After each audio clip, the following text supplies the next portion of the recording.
Imagine entering the crystal court of Aragon, a palace so dazzling it seemed carved from the stars. Marble floors reflected chandeliers like phoenixes, and silk draperies whispered in the candlelit breeze. But as your heels clicked deeper into the golden halls, a wave of air hits you, rank, pungent, and suffocating, not from the stables, but from her. A duchess in embroidered velvet, hair piled high like a sculpture, perfume thick in the air, and beneath it all, a stench that clawed at the walls. This wasn't neglect, it was tradition. Because inside the most glamorous royal courts of history, women weren't just figures of elegance. They were prisoners of outdated beliefs, bad science, and horrifying rituals disguised as refinement.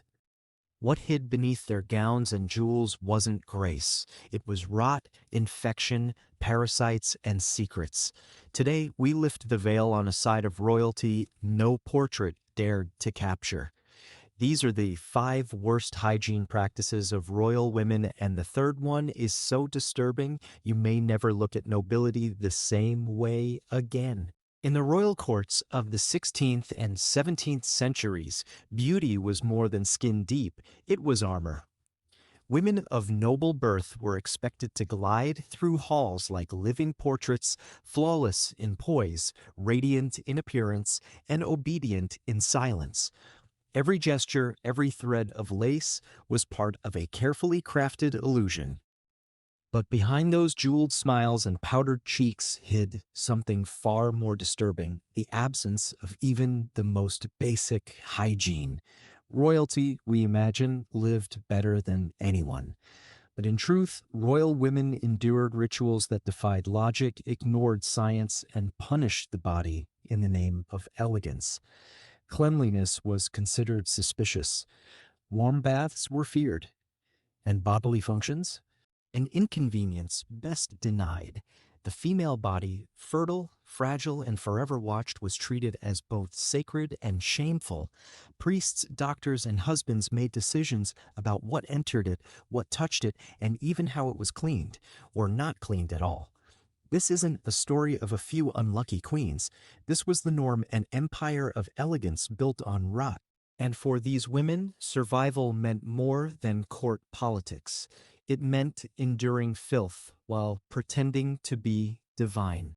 Lady Isabel of Casmar was known across Iberia for her glowing skin and shimmering gowns, but beneath the layers of embroidered silk, no one knew the truth. She hadn't touched water in over 4 months. In the golden age of European aristocracy, bathing wasn't a ritual of refreshment. It was a feared vulnerability. Doctors of the era warned that warm water weakened the spirit and opened the skin to invisible threats. Many believed diseases entered through the pores, and so washing with water, especially for women, was considered dangerous, even reckless. Instead, noble women adopted what they called dry cleansing. Hands and faces were wiped with linen cloths soaked in rose vinegar, wine, or in some cases even their own saliva. The goal wasn't sanitation, it was scent. Cover the odor, don't remove it. But covering was never enough. Clothes were rarely washed either. Undergarments might be changed once a week, if that, and perfumes were applied so heavily that visitors to the royal chambers often complained of headaches and nausea. The smell of sweat, alcohol, and musky oils created a cloud that followed noble women everywhere. Baths, when they happened at all, were public and humiliating. Shared tubs were filled and reused, first by the lord, then by the sons, and only then by the women. By the time Lady Isabel entered the bath, the water was cloudy, tepid, and littered with human residue. In some homes, maids would throw petals into the dirty water to give the illusion of luxury. The church didn't help. Public bathhouses had long been condemned as places of temptation and sin. So for pious women, even the thought of a full-body bath felt morally dangerous. The result, a culture that revered elegance and ignored rot. And for women like Lady Isabel, praised for beauty, trapped in odor, the suffering was invisible. She smiled at court, danced through the halls, and received compliments on her radiance, all while her skin itched, her body ached, and the smell beneath her corset grew stronger each passing week. She was a symbol of perfection, and no one was allowed to know she stank. The Royal Hall of Mirabel was famous for its murals, its harpists, and its terrible smell. Visitors from other kingdoms admired the marble staircases but held scented handkerchiefs to their faces as they walked. The reason? There were no toilets, only secrets. Royal women like Countess Million were trained from girlhood to move with poise and grace. But what they weren't prepared for was how to relieve themselves in a palace that offered no privacy and no plumbing. There were no personal chambers with flushing water, no hidden pipes, just chamber pots tucked behind velvet curtains and tapestries if one was lucky.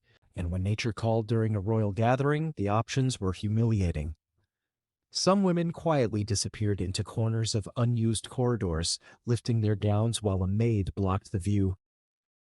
Others waited in agony, praying to avoid embarrassment. After the act, the waste, liquid or solid, was often tossed out of a nearby window or left in the hallway until a servant remembered it. There were no regular cleanings. A foul stench often settled into the walls. Candles and dried herbs were burned to mask it, but they could never erase the reality. Etiquette books of the time offered absurd suggestions. If one must relieve herself, she should do so as daintily as one removes a glove. As if elegance could disguise the human body. For noblemen, the rules were looser. Lords urinated freely in gardens or balconies, but women, their modesty was weaponized, and their suffering ignored. Some royal ladies fainted during court gatherings, not from tight corsets, but from the overwhelming fumes rising from beneath heavy skirts. Parasites and flies were common companions, and infections, urinary and otherwise, spread silently among the highest ranks of society. By 1714, a regulation was quietly issued in the northern courts. Corridors must be aired and scrubbed at least weekly. Weekly, in a palace where hundreds lived and thousands visited. Countess Emilienne, like many women of her time, learned to hold everything in: her opinions, her discomfort, her bodily functions. She sat on gilded thrones in ballrooms and squatted behind doors in silence. Because in her world there were rules for women, but no toilets. Baroness Cecil was admired for her towering coiffures, hair arrangements so elaborate they grazed the tops of archways. Garden parties paused as she entered, her head adorned with silk flowers, pearls, and once a tiny mechanical bird that flapped its wings when the breeze struck just right. Her hair was more than fashion, it was spectacle, but inside that spectacle lived something else: lice. Hundreds of them. Royal hairstyles in the late 17th century were not mere vanity, they were architecture. Hair was sculpted around wire frames, padded with wool, stuffed with horsehair, and held together by pomade made from rancid animal fat. The mixture reeked in private, but under perfume and powder, it passed for beauty. Washing was unthinkable. Removing the style could take hours, and no noblewoman dared appear at court with disheveled hair. So the infestations grew. Baroness Cecile developed scabs on her scalp from constant scratching. At dinners, she'd excuse herself not for modesty, but to dig a silver itching stick beneath her wig and scratch at the crawling. These tools, delicately carved, jeweled even, were part of every lady's vanity kit. Like fans or hand mirrors, they were symbols of status. One maid confided that she once saw a noblewoman's wig lifted by a hairdresser only for a cluster of lice to scatter like ash in the wind. Powdered wigs, once a sign of refinement, had become mobile ecosystems. Candles made the danger worse. Wax dripping from chandeliers sometimes landed on wigs soaked in grease. Stories spread of women whose heads had caught fire during winter feasts. One even collapsed during a formal procession, not from illness, but from the weight of her own headpiece. Still, no one dared stop. A poorly styled head could mean whispers, judgment, or worse, social exile. And so the court danced, dined, and flirted under a silent agreement: do not speak of what crawls. Baroness Cecile kept her hair high and her silence higher. No one saw the bites, the bleeding, or the rotting beneath the ribbons, because to be beautiful in her world meant bearing parasites with poise, and never scratching too loudly. The banquet table at Castle Valander stretched nearly 50 feet, draped in crimson velvet and lined with gold-plated goblets. Musicians played softly as nobles took their seats, eyes gleaming at roasted peacocks, honey-glazed boar, and pyramids of sugared fruits. To the outside world, it was a feast fit for gods, but what simmered beneath the splendor was rot. Lady Elaine, a young duchess visiting from the coast, had no idea that the pheasant on her plate had been left hanging for 3 days, or that the cream in her tart had curdled in the kitchen's heat. The castle's underground pipes had long corroded, and during heavy rain sewage backed into storage rooms. Rats scurried behind the barrels, maggots were common, and still the kitchen cooked on. There was no refrigeration. Meats were masked with spices or dried fruits to hide decay. Vegetables arrived wilted from distant farms, and milk soured within hours. The nobility ate not fresh food but disguised decomposition. Worse still, the kitchen servants were rarely washed themselves. Some handled meat with infected wounds. Others stirred sauces with unclean tools. No gloves, no sanitation, just survival. Illnesses after banquets were so frequent they earned nicknames: the Midnight Wrath, the Belly Curse. Lady Elaine experienced it firsthand. That night she collapsed in her chambers, vomiting until sunrise. A court physician blamed emotional overstimulation. In reality, she had ingested undercooked duck swarming with bacteria, but no one spoke of it. To question the feast was to insult the host. Even as courtiers whispered about parasites, tapeworms that grew feet long, appearances had to be maintained. Pale cheeks were blamed on lack of sunlight. Bloating was called courtly fullness, and diarrhea, simply delicate digestion. King Edric himself was said to have passed something that moved, though no record dared confirm it. He dined again the next night. Lady Elaine recovered. But from that day forward, she nibbled only from her own travel box: bread, nuts, dried cherries. She smiled through dinners, toasted with water, and quietly warned her maids: trust nothing that shines on a golden tray.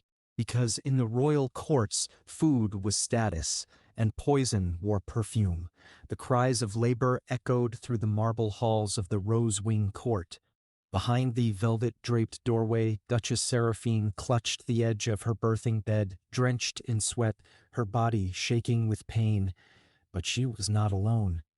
30 people stood around her: priests, midwives, nobles.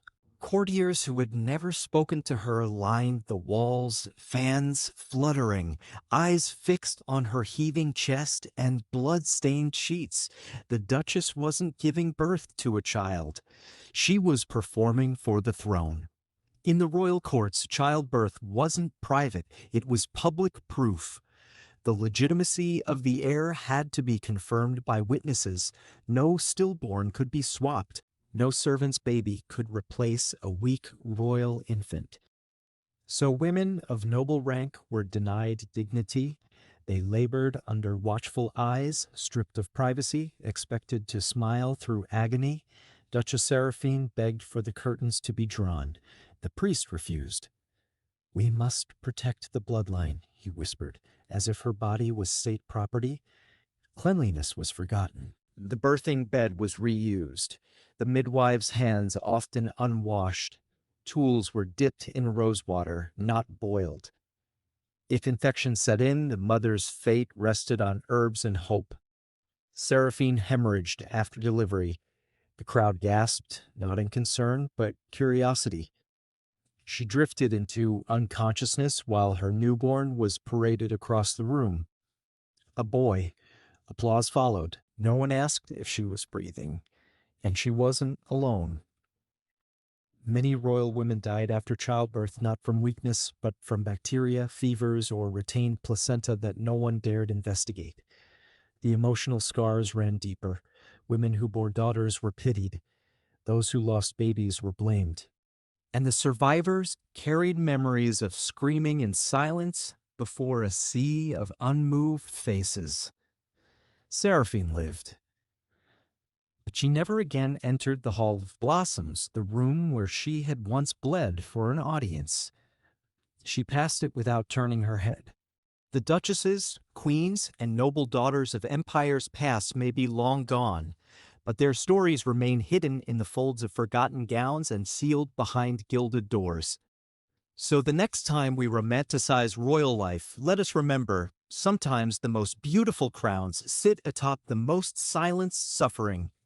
And behind every painted smile was a woman holding her breath.